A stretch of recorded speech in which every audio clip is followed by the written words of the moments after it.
साहब प्लेन में उड़ गया, घर वापस चला गया ड्राइवर राजू। साहब उड़ गया और घर वापस चला गया ड्राइवर राजू। किसी किसी को जिंदगी में चॉकलेट मिलता है तो किसी किसी को चूसा हुआ काजू।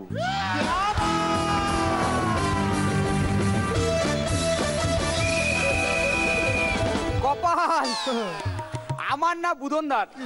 সেদিন বুদনদাকে বললাম যে দাদা তুমি তো নতুন বিয়ে করেছো, তো বৌদির কোনো এক্সট্রা গুনটুন আছে নাকি, মানে গান বাজনা টাজনা?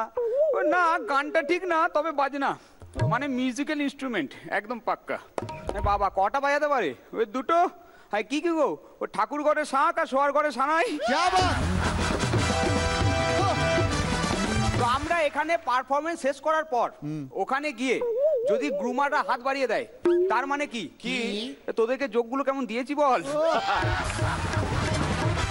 আর যদি আমরা হাত বাড়িয়ে দিই তার মানে কি কি তোমাদের দেওয়া পুরনো যোগগুলো কিরকম বের করলাম বলো। তো বুদনদাকে অল বেঙ্গল হাজবেন্ড অ্যাসোসিয়েশনের পক্ষ থেকে সব থেকে সাহসী পুরুষ হিসাবে পুরস্কৃত করা হয়েছে। বলুন তো কেন? কেন? বৌদি জিজ্ঞাসা করেছিল তুমি আমাকে কতটা ভালোবাসো। বুদনদা বলেছে আমি তোমাকে এতটা ভালোবাসি, এতটাই ভালোবাসি যে তোমার এঁঠো করা বিষটা আমি খেয়ে নিতে পারি। নাও তুমি শুরু করো। কি সাহস! তো সেদিন শুভঙ্করটাকে আমি একটা জোক শোনালাম, বললো খুব ডিরেক্ট হয়ে যাচ্ছে, একটু ঘুরিয়ে বল। পরের দিন সকালে আবার গেলাম, আমার দাদা বলো তো ছেলেদের মাথা মোটা হয় কেন? বললো কেন? আমরা মেয়েরা ছেলেদের মাথায় হাত বোলাতে ভালোবাসে তাই। এই শুনে শুভঙ্করদা বললো বাহ জোকটা তো বেশ ভালো ঘুরিয়েছিস। তো এই চিকুদাকে যদি কোনো হাই ফাই টপ কোয়ালিটির আইআইটি কলেজের সামনে ঘোরাফেরা করতে থাকেন তাহলে কি বুঝবেন? কি বেচারি রাস্তা হারিয়ে ফেলেছে, কোনো সহৃদয় ব্যক্তি একটু বাড়ি পৌঁছে দেবেন?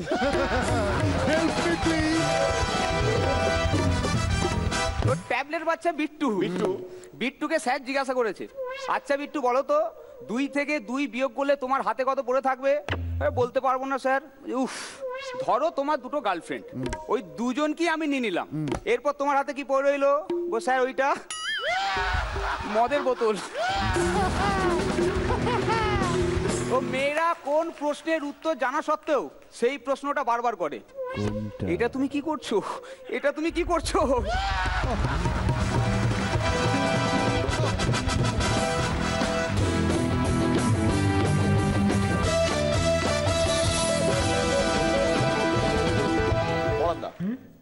আমি দারুণ বলছি না, দারুণ দারুণ গলাটা নামিয়ে বাচ্চা।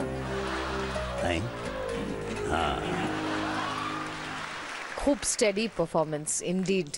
তুখর থেকে তুখরতর হয়ে উঠছো, খুব ভালো কাজ। ফুল গদাম হয়েছে একদম। তুমি গুরু ভালো, A+ এবং খানা। এগিয়ে যাও এগিয়ে যাও এগিয়ে যাও এগিয়ে যাও।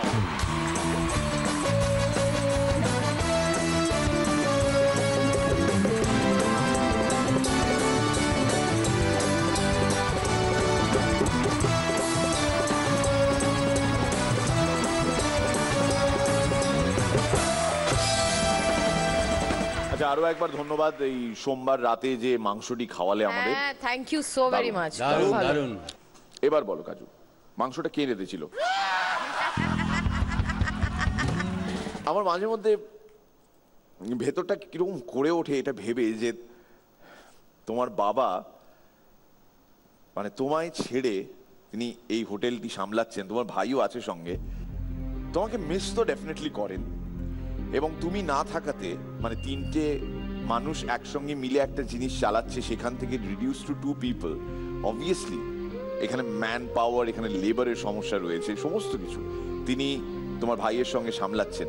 তার অনেক কষ্ট হচ্ছে, তার ওই পুরো জিনিসটা চালাতে তার অনেক কষ্ট হচ্ছে, কিন্তু তা সত্ত্বেও তিনি বোধহয় একবারও ফোন করে কমপ্লেন করেননি বা বলেননি যে কাজু চলে আয়, এসে আমার সঙ্গে একটু এই হোটেলটা চালাতে সাহায্য কর, একবারও বলেননি। শুধুমাত্র চেয়েছেন তোমার ভালো হোক এবং এইভাবে আহ্লাদে আটখানা যেভাবে জাজরা হলেন তার থেকেও বেশি হচ্ছেন তোমার বাবা এই মুহূর্তে যিনি দেখছেন এই শো। রাধুনী নেমে এসো।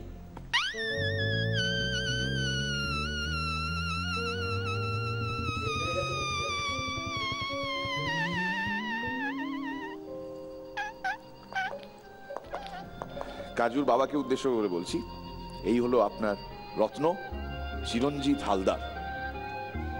নাম করবে সে তো বটেই, প্রত্যেক বাবাই চান তার পুত্র, তার সন্তান নাম করুক, পরিবারের নাম দিকে দিকে ছড়িয়ে পড়ুক। তার জন্য আপনার এত কষ্ট, তা সত্ত্বেও আপনি একবারও উফ করেননি, একবারও ফোন করেননি, কাজুকে ফেরত ডাকেননি।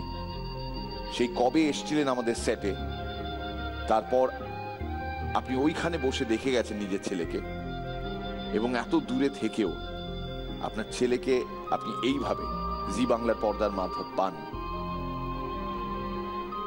আমি এইরকম একটা সম্পর্কের এই দিকে থাকা আপনার ছেলেকে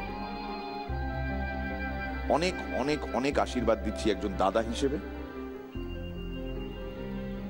আর তার সঙ্গে জাস্ট আমার আরেকটা শুধু প্রশ্ন, কাজু আমার দিকে তাকা, সত্যি বলতো সেদিন মাংসটা কে রেঁধেছিল?